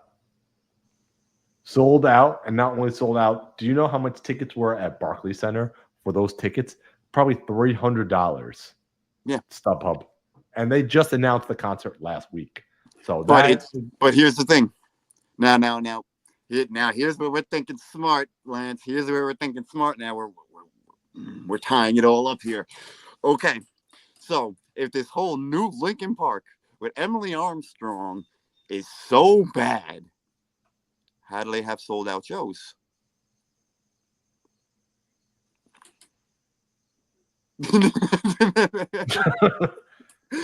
because the topic is hot right now. The topic is controversial, and exactly. Exactly. That's the truth of it controversy all. creates cash, is what it does. You know what I mean? A hundred And, percent. and so, since the topic is so controversial, guess what? People are going to pay to see what she sounds like Yeah, live. yeah. And um, not They're only going to pay the top not only dollar. let's not just talk about their sound. What about that production, bro? The The production introduction. on the oh my god, I was like, this is like some fucking WWE shit. Are we talking about this? We're talking about the surprise, right? That No, the production of the show, like the fucking lighting and the fucking and the graphics. videos, they must have planned this out long before. It's like it's 100%. that I mean, nobody listen, going into concerts like that takes a lot of months planning and months, sometimes years of putting together. to get Barclays Center must have taken like months and years, like you said, because Barclay they don't give up. They don't give dates like that. They had to No, plan Barclay in a year in advance, and they must have known that they were going to do this. I maybe not a year, but I would say at least 3 to 6 months, maybe a year. You know, but their production is so amazing now. Fucking like it was like watching like WWE's production Yeah. on a rock concert. The way they had like the fucking skies and the thunderbolts and all Yeah. that shit, and the way they transitioned into each song, it was like one flow. I love the Emptiness Machine. To be honest with you, that opening song, like you had Mike Shinoda singing and rapping and stuff like that in the beginning, and not only do you had him rapping and singing, they introduced Emily later on in the song. The Yeah. way they did it, and they opened up with that song too, the first song, Mm-hmm. the Emptiness Machine, and I just love that sound. That sound is so good. You know what I mean? And it's Now different. I know you've been dying to talk about this one, and I kind of thought we should save it for last because it was a surprise that I don't think a lot of people do know about yet. I don't. It hasn't made too many rounds yet. Um, but Lance, tell them Tell them what? the What are we going surprise, on? What's the surprise? the surprise guest. The surprise guest. You were just talking about it. Emily Armstrong, we're talking about? No, There was a lot of surprise guests. Jay-Z? What were we talking about? there you go. There you go. Linkin Park, like I said, like they love to keep that surprise aspect, and that's what they did. And like I said, we mentioned this earlier that the fans had to sign a waiver saying that they're not allowed to talk about this concert before Mm-hmm. they. And that's like they had to. I thought my original reaction was, I thought they were just gonna do okay. This is our new singer, and that do it like a social media thing. No, no, no. They did a big concert and I think where was it? LA? I forgot where it was. It was L.A., I believe. Yeah. I believe LA, yeah. And they brought Emily on stage and they actually sang. So they must have planned this whole thing. Not only that, they kept the whole Emptiness Machine video a secret. They released a song, a tour, all in It's a that. it's a big marketing plan. It was a smart marketing plan, and like I said, all that is preparation to get the video one filmed, which take to film a music video, especially like nowadays with production, like it costs a lot. It takes time. Not only that, you have to set up your tours, your tour, all these cities. All right, that takes I would say a good year to set up. You know, so they were very well prepared. Um, and they the whole waiver thing. I think that was a great idea because now what you're doing is you're creating that trust amongst your fan base. You know, you're creating that loyalty with your fan base. You're reestablishing that loyalty with your fan base. Like, hey, we're doing this for you guys, but for us, please, we Keep it need secret. you to Keep it promise secret. that you're not gonna, spoil it for everybody. And I think that was a smart strategy to do hmm because you don't hear about that. You don't hear were you about that expecting in a any other concert at form. all that day? Were you What? expecting it? Were you expecting a live concert on Instagram that day at all? No, Nothing, no. right? No, you probably an announcement. That's about it, or you're probably gonna get right. Yeah. Like I said, honestly, I wasn't even paying like this is how so far out of the loop with everything I am. I don't hear about things until like they literally just pop up on my news feed or they pop up on my like I don't go like I had no clue they were having a new singer until I watched the concert. I didn't know they were I wasn't paying attention to the news. I rarely do. I'm in a weird way I'm kind of caught up in my own bullshit. So like I don't know what's going on. There was And speculation there was a new singer. There was speculation, and they like I did. said, I didn't even know that. I didn't know they had a new singer until I went on YouTube and I seen that they were doing they were doing a live concert. Actually, no, I'm lying. My niece had told me that Linkin Park has a new singer and that they did a live concert. So I watched it. That's when I found out. I had no, and this is a fan of Linkin Park. I didn't know because I wasn't paying attention. I've been so out of the loop with everything that I just okay. And for me, it was a nice surprise. Mhm. For me, I love that. and I think that also helped the open mindedness with me. Of it was like, oh, Linkin Park's got a new singer. Oh, they have a live concert. I'm gonna watch it. hmm It wasn't. I didn't have time to sit here and think about it. A lot No, of people that watched it after. They didn't watch it live. They watched it after the fact. So now you had time to hear the news, hear everyone else's comments and thoughts and opinions, and base your opinions off of other people's. it was 3 o'clock in the afternoon too, so Yeah, no, not a lot of people probably watched it. You know what I no. mean? So that's what I'm saying. They watched it after the fact, after the news had already come out, after the hate was already going on. That's when and I think that's where a lot of the hate came in is because it wasn't people forming their own opinions. It was because this news site reported this and they didn't like it. I don't like it. Mhm. I love it. I love the new singer. I, I I'm all for it. I think her vocal range is great. She there were some points where she hit notes just like Chester. Mhm, Um, I think the new music is even better. mhm, It has that harder feel to it. mhm. Overall, I think I enjoyed it, and I'm not gonna lie. Listen, I fell in love with Emily. Like I Yeah, seen a picture of her, and I was like, oh, she's a cute girl. And then when I yeah. seen her on that concert, and I was like, oh my god, I think I fell in love. Like holy shit! And then She I could heard her scream. because I'm hearing her voice and I'm hearing her the way she reacts to the crowd. Notice when she would sing, she'd go sit right in front of the crowd or kneel in front of the crowd and sing to them, not Mhm. at them, sing to them. Or how many times did she not sing and let the crowd sing?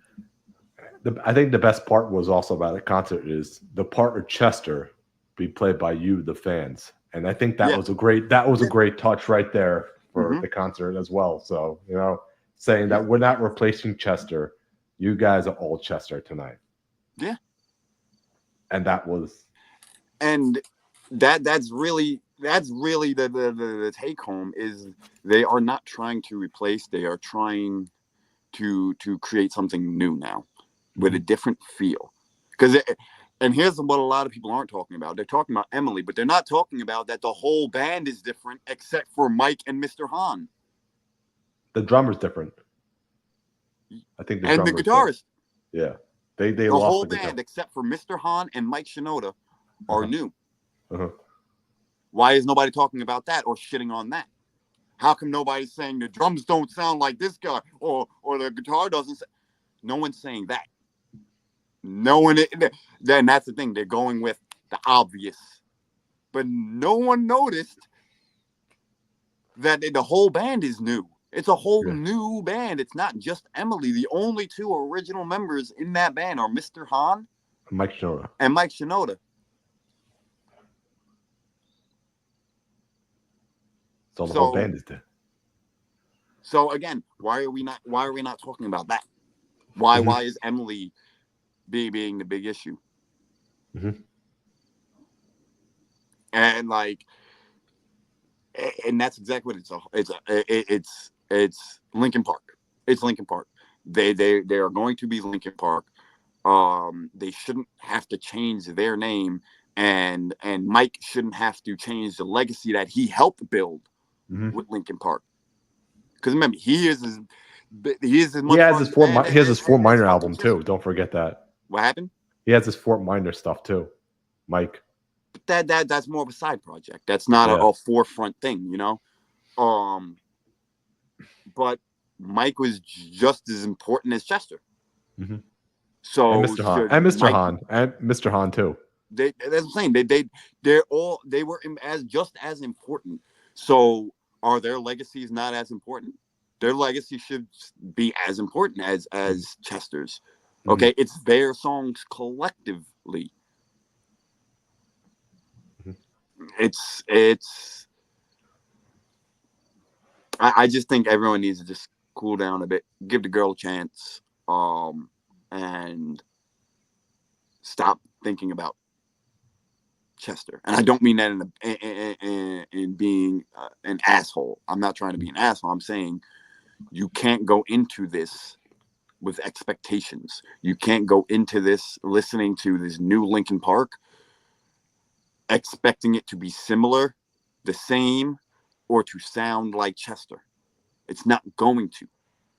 And anyone that goes into listening to the new music or go and watch the concerts and hear the old songs being sung, if you're setting yourself up to be disappointed then. And I just think everyone just needs to just get the fuck out your feelings. Get the fuck out your feelings, man. Have you ever seen Linkin Park live, Chris? Unfortunately, no. I've never had the chance to see.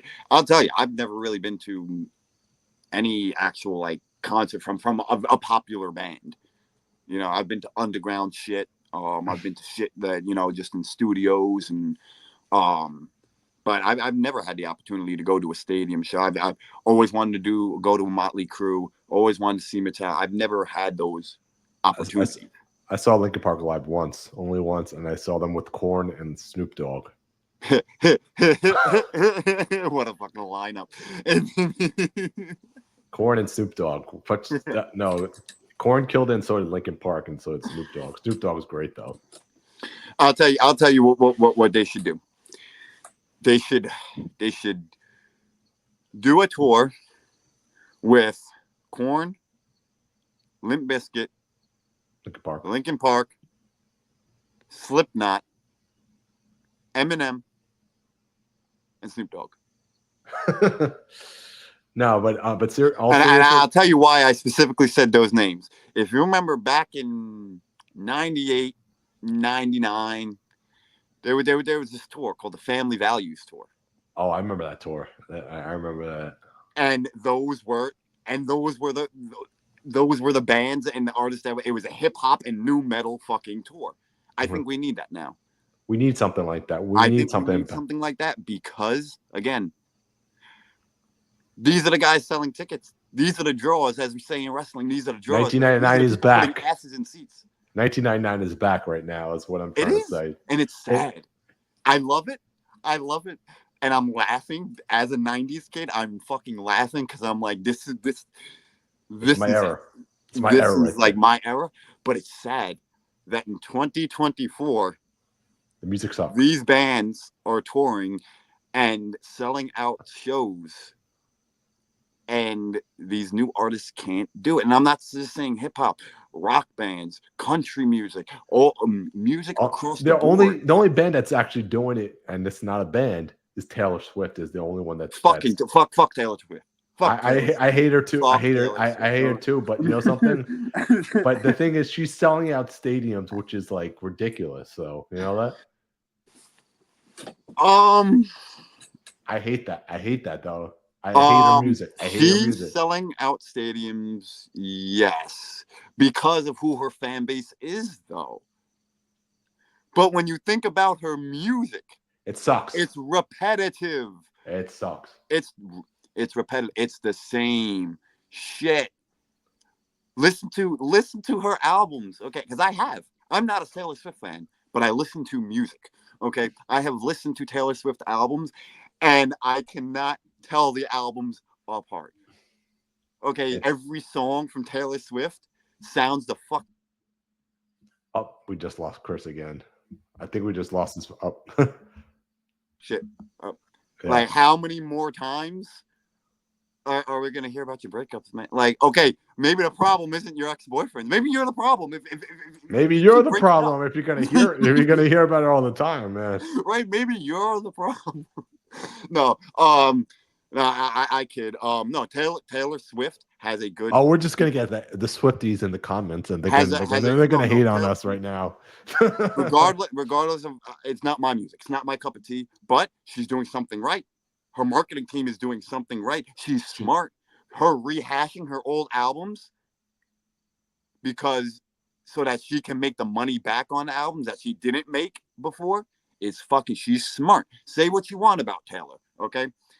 She's smart. And like you said, she's like the one of the only ones actually selling out stadiums. Selling out stadiums. By Okay, herself. her production is on By point. herself. By herself, by the way. And think about this. Listen, I just said I don't like Taylor Swift. I am not a fan of Taylor Swift. You may catch me in a moment singing a couple of her songs if they're on the radio, but in general, I'm just, it's not my cup of tea. But I can still sit here and say I respect her as an artist. I respect her hustle because she's able to do something right now that a lot of other artists aren't able to do. She has that fan base. And here's another thing that I was talking about before with her music is good vibes. You know what I mean? Like her music is fun. You know, you don't like. I guarantee anybody going to a Taylor Swift concert is not leaving that concert in a bad mood or wanting to kill somebody or wanting to fight or want that. She's putting out good vibes. All right, and I can't knock that. All right, I may not like the content of her music. I may think she's whiny and all her songs are the same. But there are thousands and thousands of people who do like her music who enjoy going to her concerts because it makes them feel good. And they're paying top dollars for those tickets. Fucking buku fucking bucks. Buku bucks, which again, it's like stuff money I would never pay for a concert. Like what, No. $3,000 for the cheapest seat you could probably get? Yeah, no. $3,000, ridiculous. You know what? But you know what? She's making money. She's making us. She's smart because there are people that will pay that money, and that's her audience. Her audience is that middle class, goody, good family, and you know that country fucking, that perfect family image and that good girl. That's her. That's her fan base. Her fan base are teenage to late 20-year-olds who understand her music, who relate to her music. I, as a 35. Holy shit, I just aged myself. As a Oh man. 34 as a 34-year-old male, those songs don't relate to me. No. Because now, if I have a problem with it, it's okay. I don't need you in my life. Like, okay, gone. There's no thought. It's peace. Be out my life. Like, there's no long. For me, at 34 years old, there's no long crying breakups. There's no sulking in my own depression for months because I broke up with a girl. And I'm sorry, that's like, for me, it's on to the next. Like, I don't relate to that music. Yeah. So on my last topic, I mean, we talked about almost everything from Yeah. friggin' Eminem to Jay-Z Well, to 50 Cent to that's Taylor what this Swift. is, right? We're Geeking here, out we're with the shooting metal the shit. right now. We're shooting the shit right now. That's what I like. But here's my last topic I wanted to talk about. That Metallica is doing a cryptic tweet that they're going to release a North American tour in 72 hours right now. I don't know if you heard the news that they are possible, and this is the rumor right now, they are possibly going to tour with Linkin Park in 2025. See, now that's something I have to do because it's two bands I've always wanted to fucking see. I'm interested in seeing the new Linkin Park. Throw that with Metallica? Fuck, I'm all for it. Come on, throw Korn in there. Come on, let's just Get do a what I said. Summer Let's just do a new Sanitarium Family tour. Let's Values tour. go. Summer New Sanitarium. Family Values tour. I'm calling for it. Family Values 2024. Let's go. Oh, I'm sorry, 2025. Korn, Limp Bizkit, Metallica. Let's go right now. Let's get fucking Metallica. Let's get fucking Linkin Park in there. Korn, Slipknot, Eminem. Let's throw in Kid Rock. Oh, we want to throw in some Kid Rock. Oh, we're gonna throw in some Kid Rock. All right. 1999 is back. Let's go. All right, 1999 is back right now. So, you know what they really should do? And this is just me fucking totally Woodstock 99. joking around. Woodstock. Woodstock.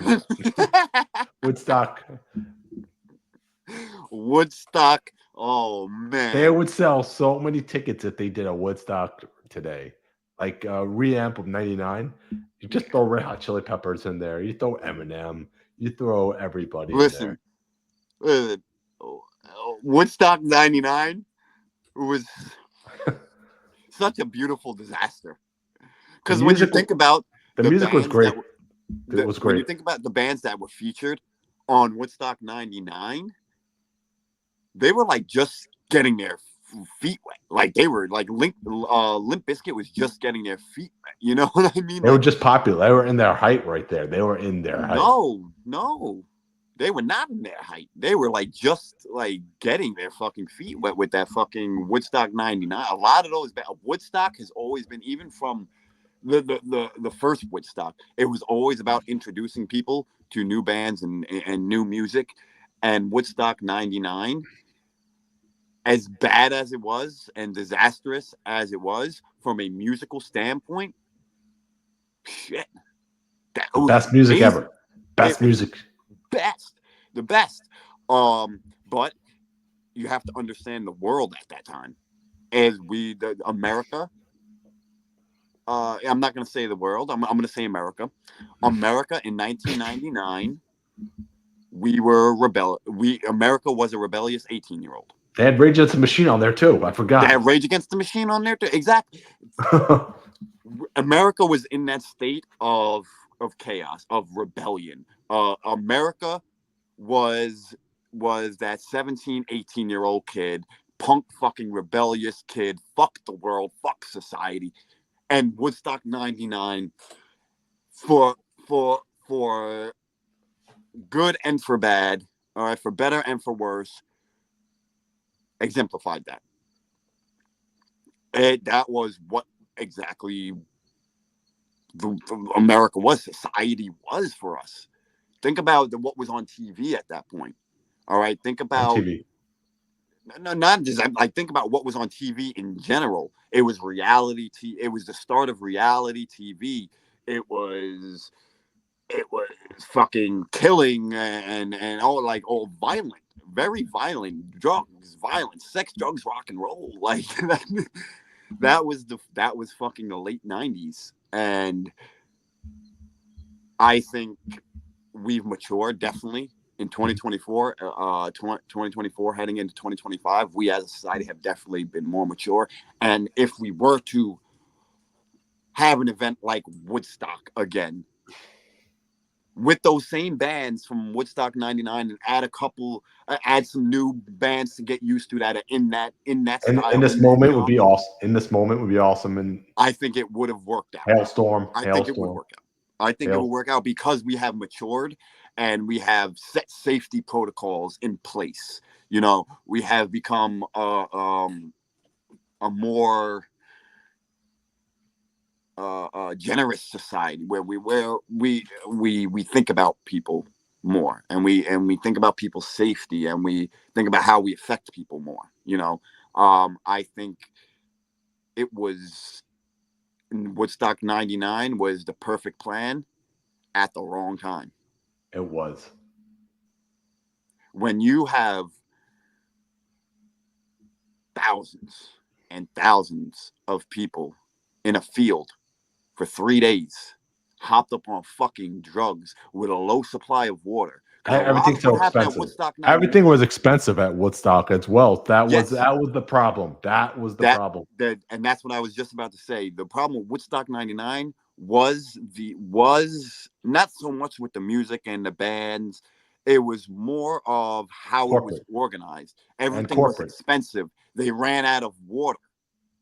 All right, you have a 3-day fucking event. You're charging fucking buku bucks for shit that's gonna help keep people alive at this event. And you know they're on drugs. I mean, you can go to any concert, and I guarantee there's gonna be people on fucking drugs there. I mean, I can tell you for things like that are better on drugs. I can tell you from personal experience. Movies, entertainment, they're better with drugs. But now what you're doing is you're making it almost impossible for them to survive that weekend. So eventually they're gonna get rebellious. They're gonna fucking break shit. They're gonna fucking they're gonna cause and wreak havoc. And then what do? You throw Linkin Park. I mean, you throw Limp Limp Bizkit. Bizkit on there, and their That's first that song and is then "Break Stuff."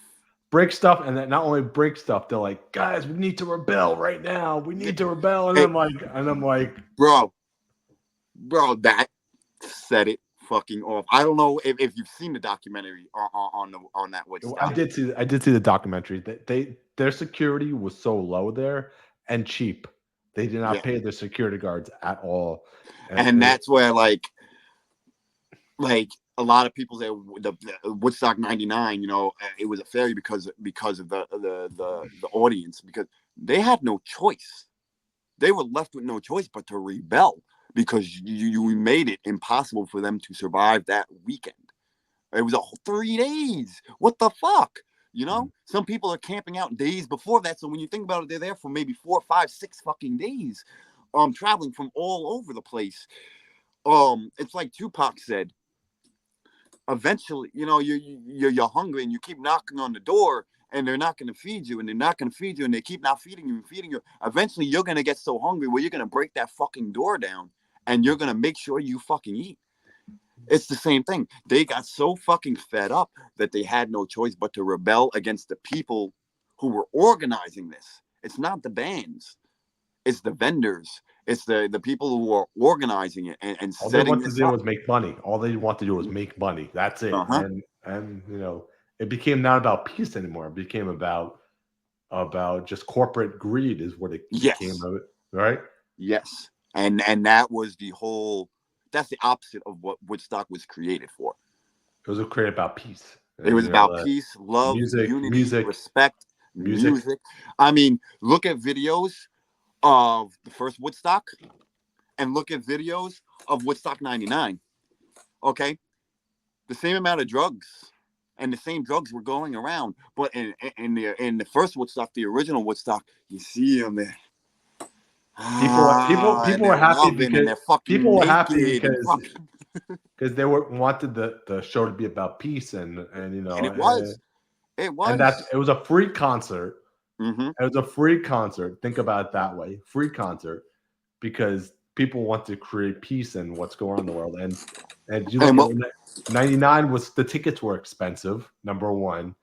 Number two, like I said, they just wanted to make money is all they wanted to do. Yep. So that's where And the that's problem. and that was the opposite of what Woodstock was about. And I think nowadays, had we if we would do a Oh, Woodstock, Woodstock would have been even more money today. Woodstock would have been like $1,000 today. here's the thing. I think we as a society would understand now more than ever what the meaning of Woodstock really was. And I don't think you would get away with it charging. If someone said, hey, 2026, we're gonna do Woodstock and it's gonna be $1,000 a fucking ticket. You may have some people, but you're already off the bat dismissing what Woodstock is about. Woodstock, if it were to return, and guys, I don't want you guys thinking we're saying this is a rumor that's has any. There's no rumors. We're just speculating here. We're speculating as fans. We're speculating as If a fans. Woodstock would happen, it would have to be a free concert. Would It have would to be have to be a free concert. and the bands would have to get together and say, "We want to do this for the fans." The bands. Well, here's the thing. Because even with the original Woodstock, okay, and every Woodstock after that, even if the thing was free, the band still got paid because that's just it. The bands get paid, but you're putting on, you're pretty much putting on a show out of the kindness of your heart. So you're paying these bands and these vendors to be here. Well, the vendors are paying, but you're paying these bands to perform. The band's not going to What do it for Woodstock free. needs is a corporate sponsorship. Is what they need. They need Exactly. these big corporate companies saying, "Hey, we want to pay for this band, Corn sponsored by so and so, or Limp Mm-hmm. Bizkit sponsored by so and so," and these bands are sponsoring them to be there. As Yes. that's what you need Mm-hmm. at a Woodstock, and that's a smart idea. And then you're going to keep it free for the fans to Yeah. enjoy. Exactly. Another thing that a lot of people forget about Woodstock, it was not about only music. The original Woodstock, it was arts, it was music, it was like kind of like anything, like kind of in that artistic field. It was a celebration of art. Mhm. And think about nowadays of a Woodstock, of what would be included outside of the music, outside of bands, what could be included at a Woodstock. With now we have podcasts. Okay, you have you have all these people, artists who do these paintings, and Podcasting is going street to be art, new. That's something you would never have in '99. So like, yeah, and the street art that you see sometimes on like TikTok. You see these people who, like, they fucking just boom, splash, splash, splash, splash, splash, splash, and next thing you know, it's a fucking human face and all they and, did was splat. and like for example, all right, here's an example. Um, Companies that sponsor bands for this Woodstock, for example, they're going to get known because their name's going to be all over the band. Yeah, So for example, let's say, like for example, Subway is going to sponsor, Corn, for example. You know what I mean? yeah, yeah, yeah. I, I, I get what you're saying. and so that's the smartest idea to do. They're And I putting think there are a lot of brands now that have you do like a Woodstock now. Think about it, you have Monster Energy. Mhm. Um, we have, all the drink companies, and They're not going only to pay that, you for have the entertainment companies and the live streaming companies where, a Live Nation sponsors Linkin Park, it. things Yeah. like that, where it I think it's so much more attainable now because we have these resources that weren't available back in 99, back in the 70s and the And 60s. Like, that way you're keeping it free. But you know what I mean? And mm-hmm. and you're helping. I think They that's the only way Woodstock or any type of event to that atmosphere, will be free. no, could work, is if it's free.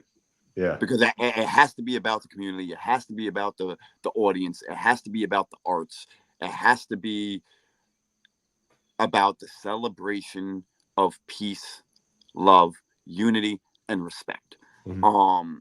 And you can't have that when you're charging people $1,000.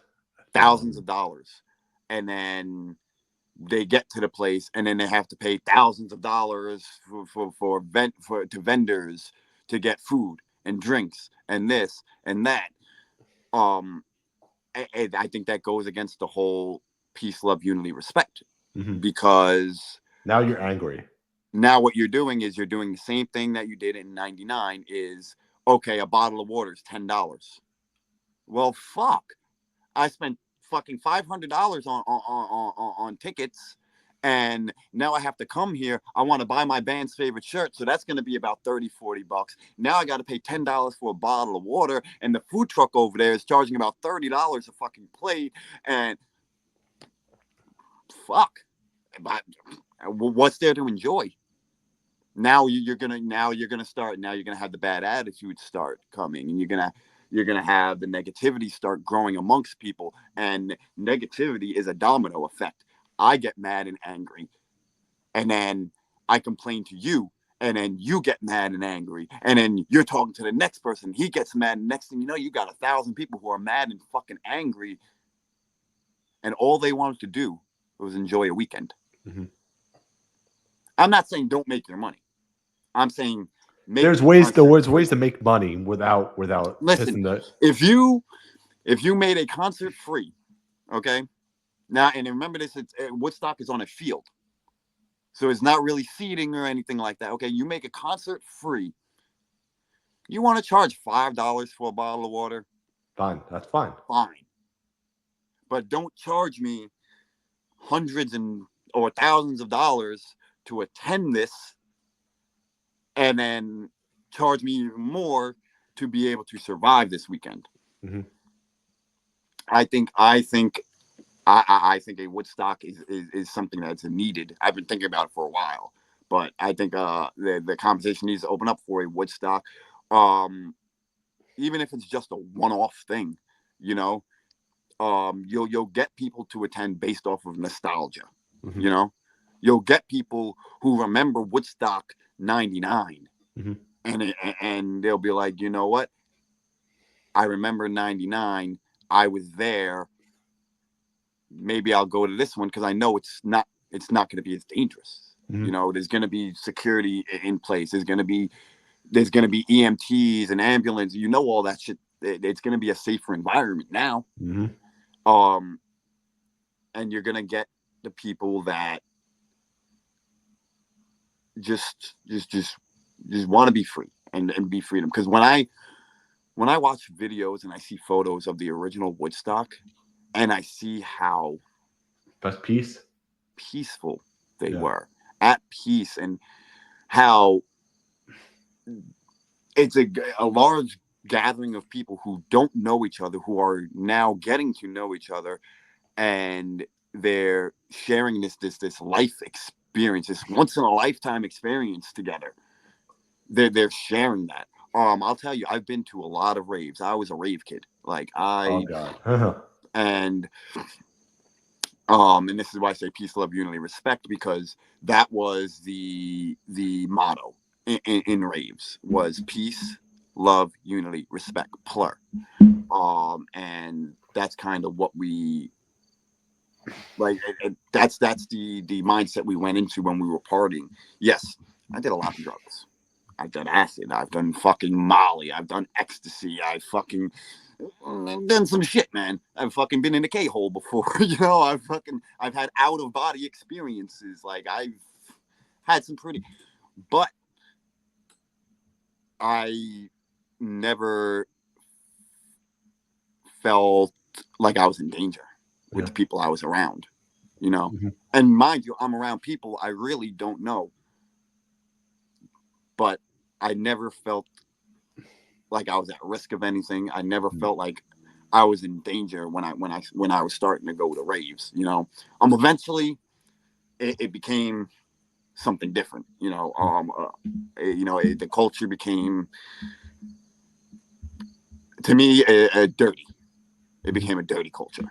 I'll tell you, when one of the last raves I went to, I'm sitting there, I'm on my shit. I'm nice. I'm in my own little world. I'm having fun, and I remember going outside to smoke a cigarette outside the venue. I'm not even gonna say venue. It's like a fucking warehouse. So I'm going outside this smelly fucking warehouse and smoking a cigarette, and I seen somebody from my neighborhood, and we're talking and everything, and he was Wow, asking we're if going really off topic. yeah. Oh no, don't worry, it'll relate. It'll relate. Because it goes back to Woodstock '99 and what changed and how Woodstock changed. The original So topic was Linkin Park, but it's all right. listen, this shit here, it's content. So I go outside. He's asking if his girl's in there. I'm like, no, I haven't seen her all night. And I'm like, yo, you want to give me a ride home? He's like, yeah. So I get in his car, smoking a cigarette. I look to my right. I look right outside the venue. You don't have to add this in. You don't have to add this in at all. I look outside the venue, and there are 3 girls in a line, like this, lined up on their knees, sucking dick to get in to this party that's like $5 to get into, and they are 3 girls, one by one, sucking dick to get in to this $5 event. When I seen that, I said, I think I'm done with this. I think I'm out. I'm out. For me, it became like, okay, this is just dirty to me. Like, trust me, I've done my shit, okay, but that's when it became like, okay, this is not what this is about for me. Like, this isn't about me going to a club to fuck somebody. This isn't like, I don't want to pull up to a club where I just want to have a good time, and I'm seeing 3 girls who are obliterated out of their fucking mind, who probably don't even know what they're doing, performing sexual acts on these guys who are fully aware that these girls probably don't know what the fuck they're doing right now. It just wasn't right for me. So when you adapt that to Woodstock the original Woodstock, where it was about peace, love, unity, respect, you head to '99, and where society was in '99, it was exactly the experience that I had at my last rave of, the fun time's over, the good times are over, this is it, and I think as long as we make it about the unity, I think that's the most important part. Make it about the unity, and really believe in what you're promoting.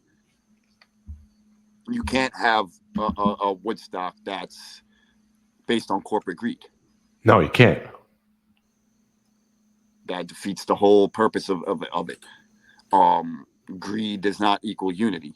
Greed does not equal peace. Greed does not equal love. Greed does not equal respect. No, it doesn't. So you can't have an event to unify people and make it about anything other than those values. Gotcha.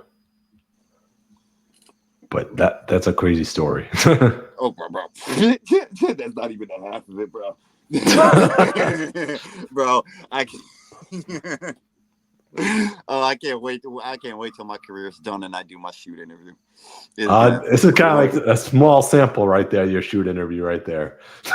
Bro, that's a small sample. That's like a micro sample of the shit I have experienced, bro. All right, I was at a rave. It was outdoors. Is this still with Linkin Park now? No, Oh, I mean, if you want to end the show, we can end the show. It's up to you. Up to you. What do you want to do? Because I I'm thought you down. had. I'm just shooting the shit with you right I now. thought you had to go by one. Not. That's all. What happened? I thought you had to go by one. That's all. You know? Oh no, it's just like like around like 1, 2 o'clock is when shit starts getting a little noisy, and then like Yeah. around like 3 o'clock, 4 o'clock, the kids get home from school. So Yeah. I try to do everything in the morning. But yeah.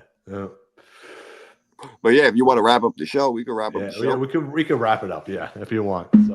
So Chris, what do you got coming up? Where can people find you, and stuff like that?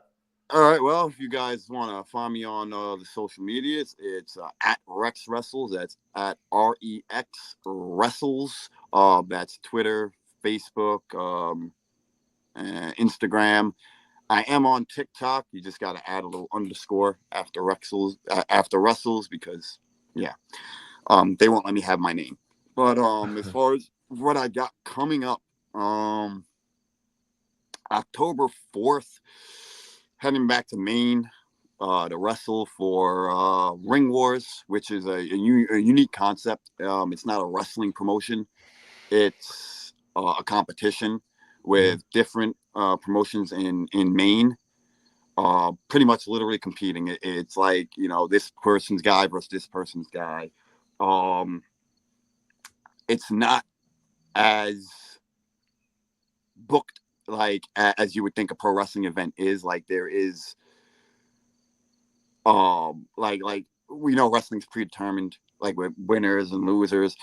This isn't booked on whose guys going over, like and it is from what I was told, it's a very simple way of how winners are being chosen, and it's a random and fair way.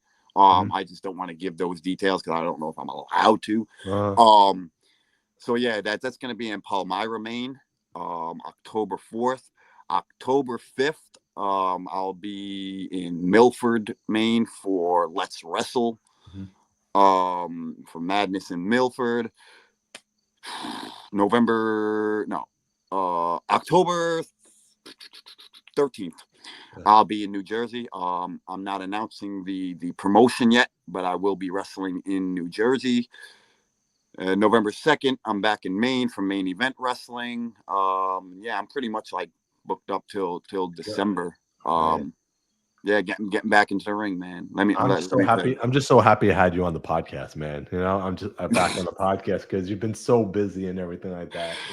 It's not really. I wouldn't say I've been busy. My thing is I've been taking a lot of time to just focus on me and just like I don't really pay attention to social media. As you see, I'm like the worst at responding to fucking messages. Yeah, I'm like, okay, is this podcast happening? Because you mentioned this to me like last week. I'm the worst at and I was like, because literally I will leave my phone in my room and just not even. And I didn't want to ask you again, and then I was like, oh crap, do I ask him again? I'm like, is Linkin Park thing happening? It's all good, or not? man. It's all good. Sometimes you gotta annoy me to get a response out of me. I'll forget. But no, I'm getting back in the ring, so that's really where my focus is now. Hopefully this may or may not be my last run. I don't know. It depends how it goes. But yeah, that's really all that's going on for me right now. Thank you for having me on this podcast. Oh no, thanks for coming on, dude. Thanks for taking the time out about Linkin Park. This has definitely been like a fun experience for me because I was able to share my love for Linkin Park with you as well, and we're able to kind of talk about the issues that are going on surrounding the band now. We're gonna get so much hate on that, but it's all right. Listen. There's one thing, you can hate me, but one thing is I will always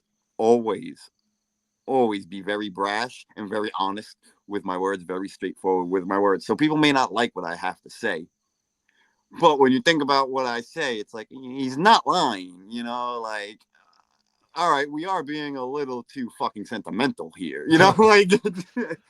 But no, it man, is good music. This was fun. I don't do many podcasts anymore. Just I have to be interested in it.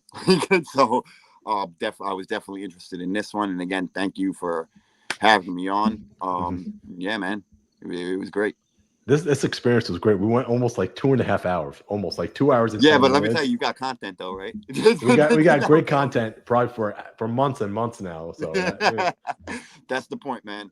That's the I point. appreciate this, Chris. I really appreciate this. This has been a fun topic. All right, it's been awesome, and I appreciate you. Like I said, I was going to say this before, but I appreciate you taking the time out again for your pretty busy day, and Yeah, yeah. to just talk bullshit Lincoln Park with me, and other things, Woodstock and Taylor Swift and But all you these know what? other. And that's the thing that I like about doing podcasts and not scripting things out is you get um that you know genuineness, where it's like you could tell we're not we don't sit here like I have fucking a notepad with fucking time and I'm gonna say Actually, I this do. Actually, I do, but it's all right. I know I don't do that. I don't operate that way because like I feel like it has to become natural. Like, yeah, we know what we're gonna talk about. We know some points, but as far as okay, I'm gonna say this, and then you're gonna say this, and then I'm gonna no, this ain't I do that. have no points, but that's about it. Like Exactly. for We have yeah, bullet points and things we want to talk about, but as far as like knowing what we're gonna say, it's all I don't know script. what the fuck I'm gonna say till that camera's on, baby. And that's the great thing when you have a podcast like this is you're able to kind of venture off, and it's okay. You could And it's talk about okay because whatever. sometimes people just want to hear you shoot the shit. Some people just want to hear you talk shit. Some people just want to hear what you have to say. That's what podcasting is, right? If people don't want to hear what you have to say, then why podcast? Mhm. Yeah, this episode was about Linkin Park, but there are things that kind of involve that, and when we talk about tours and concerts, how can we talk about big tours and stadium tours and concerts and not even mention that kind of Woodstock was the start of all that. Mhm. you know you don't get the Electric Daisy carnival without Woodstock. You don't get any of that without Woodstock. You don't get Download, DEF CON 1 without Woodstock. download's another one. Download Festival, Warp Tour. You don't Uh-huh. get that without Woodstock. Yeah. So it kind of stays relevant. But I like shooting the shit. Like I don't like being pigeonholed into okay because this is a Linkin Park episode. All we could talk about is Linkin Park because then that gets No, boring. no, That fuck that, it. that We're geeking this out with the Metal episode Geek. would have That's what we're been doing. this episode had we not drawn things out and explained things in the way we did. This episode would have been 20 minutes. Like, Yeah, 20 minutes. you know, I like the new singer. They don't like the new singer. Here's why. Okay. Hey, thanks for listening. Like It would have been. I think we would have went an hour. yeah, maybe. Probably. Yeah. But again, it's people want to know the real you. They want to hear your real. They don't want to hear robotic thoughts. They want to hear genuine thoughts. And for me, the way my brain works is I'm fucking scatterbrained. I multitask talk. I talk about one subject, and in the same subject of talking about that subject, I'm talking about another subject. In the same sentence. It's just how I operate. I also feel like I have to explain things. I don't just say I don't like this. Okay, I have to explain. I don't like this because this, or I like this because of this, and this is the reasoning why I'm doing this. I feel that there always needs to be an explanation because a general statement is dull. Mhm. That's why I kind of like doing podcasts and being on podcast, being a guest on podcasts because I talk and but I talk with I try to talk with experience and I try to explain things so my words aren't mistaken or misunderstood. So you can't say, "Oh, no, Chris Rex meant that." No, Chris Rex meant exactly what he said because he explained why he said that. Mhm. Like Yeah. But yeah, this was a fun experience, man. 100%, 100%. And I can't wait for this podcast to be released, man. You know, people are gonna be tuning into this one, man. I think the shorts are gonna be coming first, though. But all right, this is Metal Geek, and Chris, I want to thank you so much for coming on the podcast again. Yeah. Thank you, man. Thank you. All right, It was and a stay great up for a idea. little bit, and we will see you guys in the next one. Rock signs up, man. Rock signs up. Next one.